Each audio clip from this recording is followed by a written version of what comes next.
各位朋友，大家好，欢迎来到紫云健康频道。今天我们聊一聊一个非常实用但又常被忽视的话题：中成药的使用原则和组方原理。中成药很简单，西医也能开，这种观点在最近几年的医疗实践中逐渐流行，但真相却大相径庭。作为一名中医师，我必须指出，不理解中医理论体系，贸然使用中成药，不仅疗效让人担忧，更可能带来不必要的风险。接下来，我们先来看看中成药的使用原则。一、药证相符是中成药使用的第一原则，这是中成药容易出问题的根本原因。现在西医开中成药比中医还多，这源于一种误解，认为中成药比抗生素安全，可以替代被限制使用的抗生素。然而问题在于，如果没有系统学习中医，很容易将西医诊断直接对应到中医症型，比如简单的把细菌感染等同于热毒，这是很危险的思维跳跃。细菌感染确实常见热症表现，但不代表全是热症。如果遇到寒症或非热症的细菌感染，盲目使用清热类中药，不仅从西医角度看抗菌效果有限，更是完全违背了中医理论。举个例子，六君子丸可用于治疗痰湿型慢性支气管炎，但医生只看到治疗慢性支气管炎而忽略痰湿型这一关键限定，用药就会偏离正确方向。为了避免用药误区，我们需要知道的5个建议。2、避免用药误区的实用建议。1、不看药名看症型，不是对照病名用药，不要被中成药名称误导，而要关注它适用的中医症型。很多人用药有个典型误区，我有失眠就买安神类的中成药，咳嗽了就买止咳类的中成药，但中医并不以病名来对应药物，而是讲症，也就是身体的整体状态。同样是咳嗽，有人是风寒咳嗽，有人是风热咳嗽，有人是痰湿重，还有人是肺阴虚，症状可能都表现为咳嗽，但适合的药完全不同。你买错了药，不仅无效，有时还会加重病情。所以第一原则就是一定要搞清楚症型再选药，即便你不懂辨证，也要根据说明书上的功能主治来判断，不是光看治什么病，而是看它针对的是什么样的症。2、警惕配伍禁忌，尽量避免药物打架和重复用药。多种中成药连用时，需注意18反19位的药物配伍禁忌。有些人吃药习惯叠加法，比如又吃感冒冲剂，又喝银翘散，又来板蓝根，结果都是清热解毒，反而太寒凉，伤脾胃。也有些人不看成分，补药叠着吃，比如6味地黄丸配金匮肾气丸，再配右归丸，结果上火、失眠、血压飙升。还有人一边吃温阳补肾的药，一边吃清热泻火的药，两者药性相反，结果谁也起不了作用，甚至互相抵消。所以合理搭配是关键。最好不要同时吃2种同类功效的中成药，也不要冷热兼施，补泻同用，除非有医生指导。如果你实在拿不准，可以遵循一个简单原则，一次只吃1个主打药，观察几天效果，再决定是否更换或配合其他药物。3、辨明寒热虚实，再选择药性匹配的中成药。中药讲4气5味，寒热温凉，你用的药必须跟身体的寒热虚实状态相匹配，才能起作用。比如你感冒怕冷，流清涕，舌苔白，这多半是风寒感冒，就要用麻黄汤、感冒清热颗粒这种辛温解表的药。如果你是发热怕热，咽痛口干，舌红苔黄，则属风热感冒，就该用银翘解毒丸、桑菊感冒冲剂这类辛凉解表的药。还有更常见的胃痛，有的是胃寒导致的隐隐作痛，就要温胃散寒；有的是胃热引起的灼痛，就要清胃泻火。药选错了，可能反而加重疼痛。所以一定要学会先判断自己是寒症还是热症，虚症还是实症，再选药性相配的中成药。4、先调正气，再清邪气，搞清楚扶正和驱邪的顺序。很多人一感到身体不舒服，就想立刻吃药，清火、解毒、祛湿、泻下。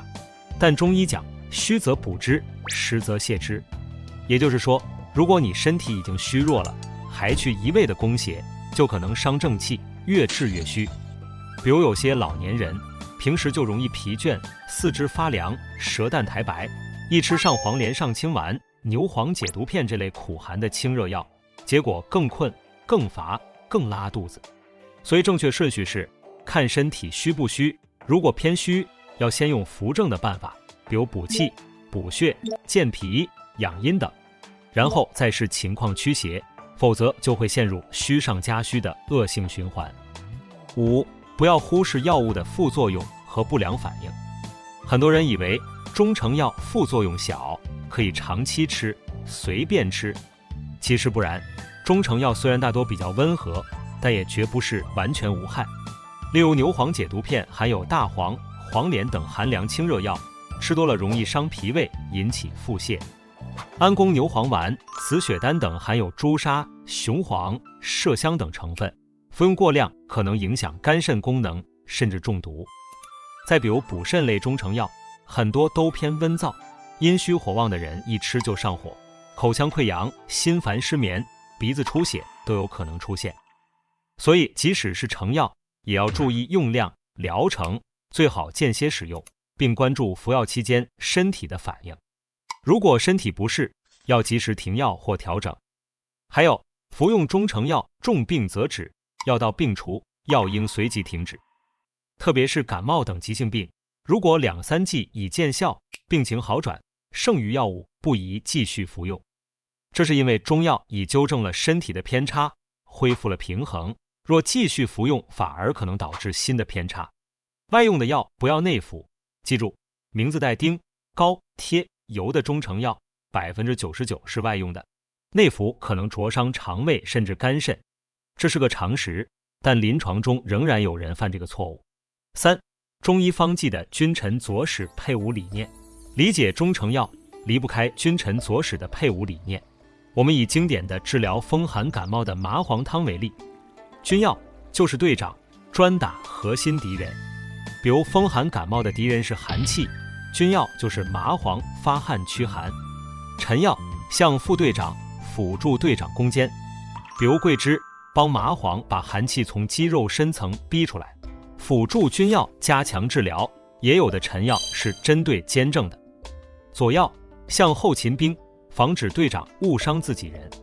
比如用杏仁止咳平喘，佐药是很多人容易忽视但非常关键的角色。很多经典中成药之所以疗效稳定，作用温和，副作用小，背后正是佐药在起作用。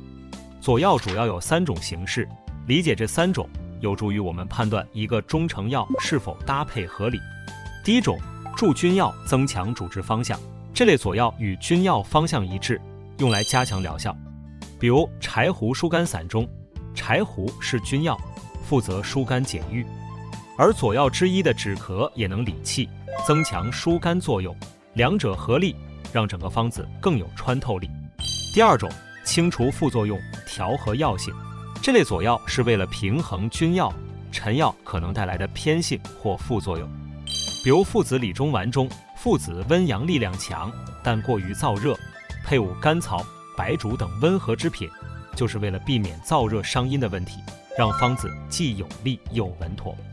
第3种，针对兼正，扩大治疗面，这类佐药不是直接服务于主病，而是顺带解决身体的兼加问题。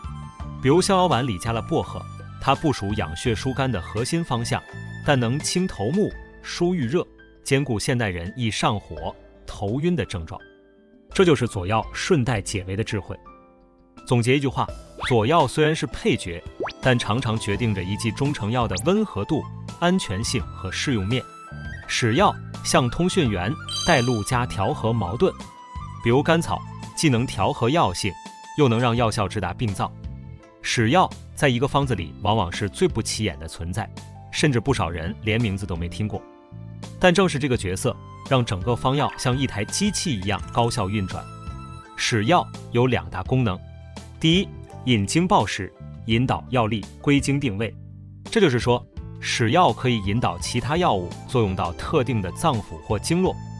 比如很多滋肾的药方里会加入盐炒的成分，这是因为咸入肾能增强药物的归肾之性。再比如牛膝经常作为使药加入补下焦的方中，它有引血下行的作用，能帮助上半身的火气往下引，防止虚不受补。中成药说明书中如果提到引药归经，那大家就知道其中的某味药是使药，它不治病，但没有它，药力到不了地方。第二，调和诸药，协调整体药效，这点就像是中药界的润滑剂或总指挥，让整方药配合默契。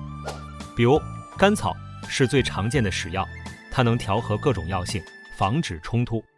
有些药寒，有些药热，有些药猛，有了甘草这类调和药在中间穿针引线，整个方子才不至于药性打架。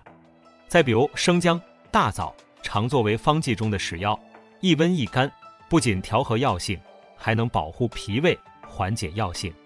所以有经验的中医调方的时候，即便药物再对症，也少不了一个使药坐镇，这是保障疗效和安全的保险丝。